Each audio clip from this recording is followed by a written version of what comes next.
Hi, I'm Jane Billum, and if you're a tutor who's trying to build a tutoring business that works alongside your life rather than at the expense of it, then you're in the right place. You're listening to the Tutor Edit.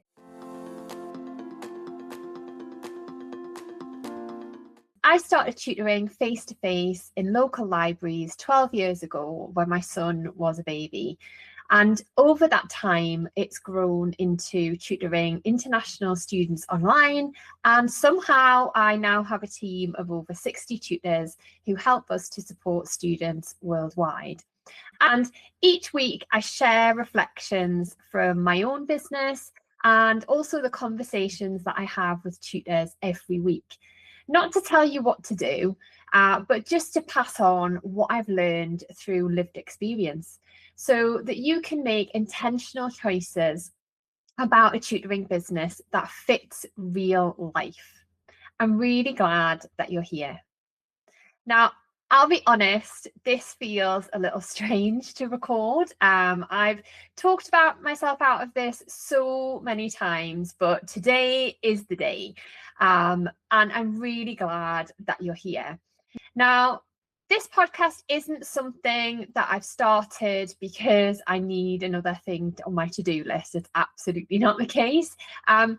It's not because someone told me to do it. It's not because I feel like I should have one. It's more that I kept having the same conversations over and over again. And I always notice that they feel a bit rushed. Everybody's so busy, particularly at this time of year.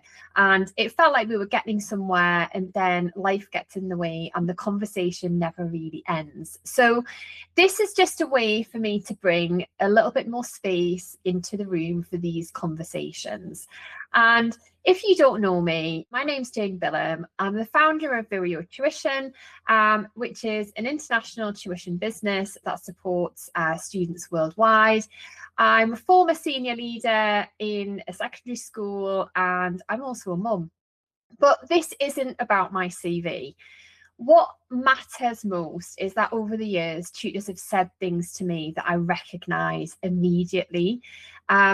They tell me that they're doing well, that they're busy, that they've got students that they care about, but something just feels a little bit off. They'll say things like, I'm exhausted, or I love the work, but it's just taking over my life, or I left teaching and I somehow don't know how I ended up here. It's not what I imagined. Now, just this week alone, I've had 5 conversations with tutors about this very thing. And every time I have them, I just think, yeah, that makes sense because I've been there too. I didn't leave teaching because I didn't care. I loved my job. I left because the way that I was working just didn't fit with the life that I wanted anymore when I became a mum. And tutoring gave me flexibility at first, but then it very quickly gave me responsibility, and that grew. And feeling fully booked is absolutely amazing, but that comes with decisions. It comes with lessons to learn about what you want your life to look like and also what you don't want it to look like.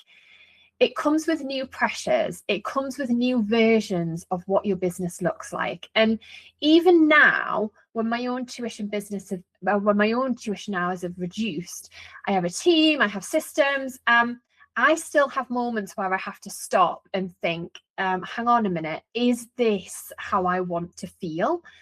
And I think that's the thing that people don't talk about, that just because we're successful, it doesn't remove the need to stop making those decisions. And that can be exhausting. And that's really why this podcast exists. It's not here to tell you what to do. It's just here to talk honestly about what it's like to run a tutoring business in real life. Not just the good bits, not just the polish that we see on social media, not just the highlights.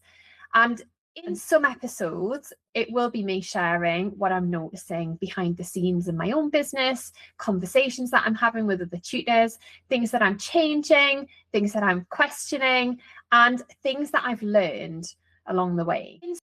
Now, I will talk about international tuition too, because that is a big part of my journey. It's formed a real foundation for building a sustainable balance for me and my family, and now my team. It isn't a magic solution. It isn't for everybody.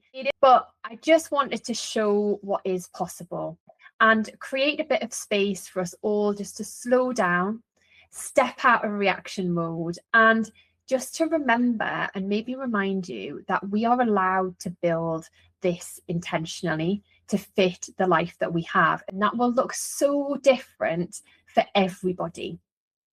There is a multitude of different ways that we can build our businesses, and I want to create space here to talk about that. You don't need to want to grow a business. You don't need to want to have a scalable operation.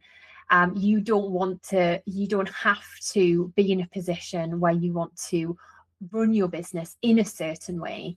And I will just share those reflections with you. I'm really glad that you're part of this, and I hope that you join me again for the next episode.